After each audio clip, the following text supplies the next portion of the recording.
À la rentrée, les portables interdits de sonner au collège. C'est une des nouveautés de la rentrée, l'utilisation des portables est désormais interdite au collège.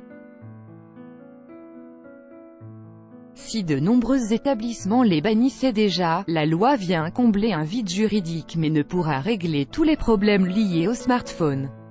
Promesse de campagne d'Emmanuel Macron, l'interdiction du portable dans les écoles, collèges et certains lycées a été votée fin juillet par le Parlement. Concrètement, elle va surtout concerner les collèges, où l'utilisation des objets connectés, portables, tablettes, montres, est la plus répandue.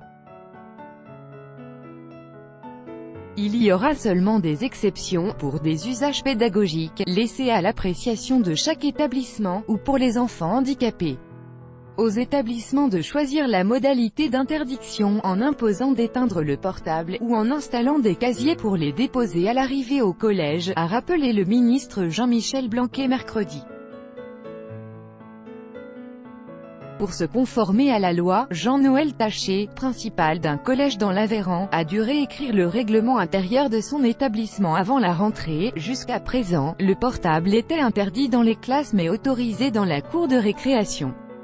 Maintenant, il devra être éteint et rangé tout le temps. Si ses élèves semblaient, avant les vacances, quelque peu ennuyés par cette décision, il s'interroge plutôt sur les éventuels problèmes d'organisation que pourrait poser l'interdiction aux familles. Nous sommes un établissement rural, dès qu'un emploi du temps est modifié, le portable s'avère très utile pour arranger au mieux les transports des élèves, explique-t-il. Mais il reconnaît que son utilisation dans l'enceinte de l'établissement était souvent une source de tension entre adolescents et adultes. La loi a le mérite de clarifier les choses. Elle autorise notamment le personnel enseignant à confisquer les appareils. Jusqu'ici, il y avait un vide juridique sur ce point, rappelle Nicolas Solana, principal d'un collège dans le Tarn-et-Garonne. Mais les modalités pratiques de la confiscation seront laissées à la libre appréciation des établissements, regrette-t-il. Addiction dans un grand nombre de collèges, le nouveau texte ne fera en fait qu'entériner un principe déjà mis en œuvre. Depuis la loi du 12 juillet 2010, le Code de l'éducation précise en effet que le portable est interdit, durant toute activité d'enseignement et dans les lieux prévus par le règlement intérieur de chaque établissement. La loi ne change rien, tranche Gérard Heinz, le principal d'un collège de la Loire, où l'usage du portable était déjà interdit. Selon lui, elle ne va surtout pas assez loin. Il aurait fallu un arsenal réglementaire, décidé par le législateur, qui nous donne davantage de précisions sur les modalités de confiscation des portables et de restitution aux responsables légaux. Il espère toutefois que le fait d'inscrire dans la loi l'interdiction d'utiliser les téléphones permettra de désamorcer des conflits sur le sujet avec certains parents mécontents. Si, dans la majorité des établissements, la loi ne va pas changer la donne, elle oblige à réfléchir au problème de l'addiction des jeunes au portable, souligne aussi Nicolas Solana.